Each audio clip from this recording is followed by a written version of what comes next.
Hey everybody, Jonathan Blair here. So what are we looking at? We're looking at a tale of controllers.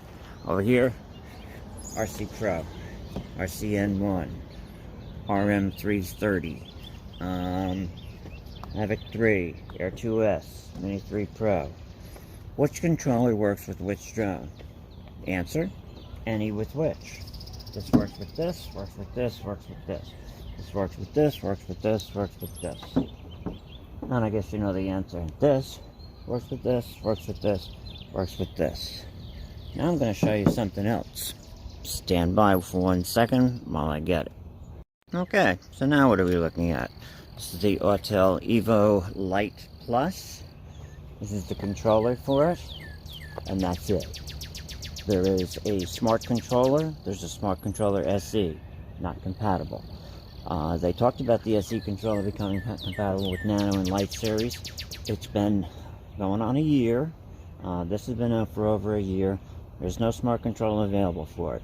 V1 smart controller works with V1 aircraft. V2 smart controller works with V2 aircraft. V3 smart controller works with, you see the pattern here. So, and they don't work with any other series. So every time you switch drones with Autel, you have to buy another controller. And in this case, there isn't even a smart controller available.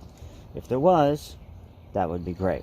But it doesn't look like they're going to do it because the bands on here are not the bands on the SE smart controller.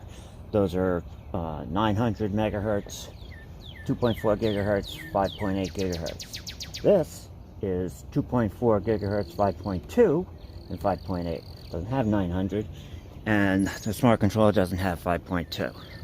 So there you are, and this is the problem. And it's a little disturbing because they're not just doing it now. They've done it with every series of aircraft they have. They siloed them out so that they're not compatible with any other series they have. Their smart controllers range from $799 to $1,200. That's the two smart controllers. DJI smart controllers are a little different. So you've got a couple of options. You get the RCN1, $160, I think. The RM300 RC, that's $309, or it's $150 more if you trade this in for this in a combo. And then you've got the King of the Hill RC Pro, which is $1,200. You don't need this. This is a good option. It has some pluses and minuses. This is a very strong controller. 6 hours of battery life, 4 hours of battery life, 3 hours of battery life, because they do more and they use more power to do it.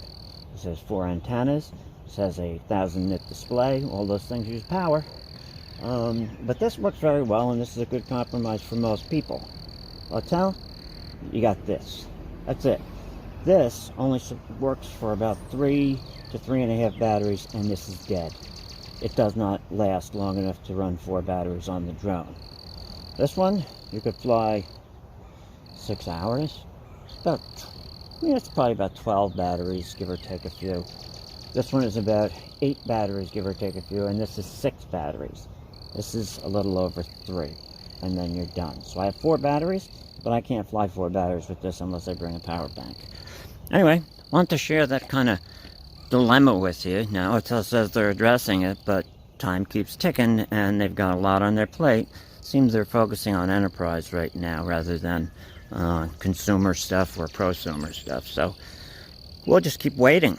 My Evo 2 Pro V2 I've parted with, and the smart controller, the 7.9 inch 2000 nit smart controller, because it had no range. The range for it was maybe 1,500 feet. 1,500 feet.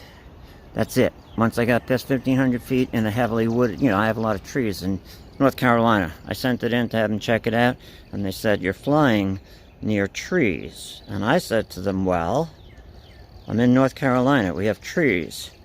You want me to move to the desert? So this is the options. Anyway, that's just some word to the wise. If you are considering buying into one of these ecosystems, you should probably be aware of what your options are or are not, as the case may be. Thanks a lot, guys. See you in the next one.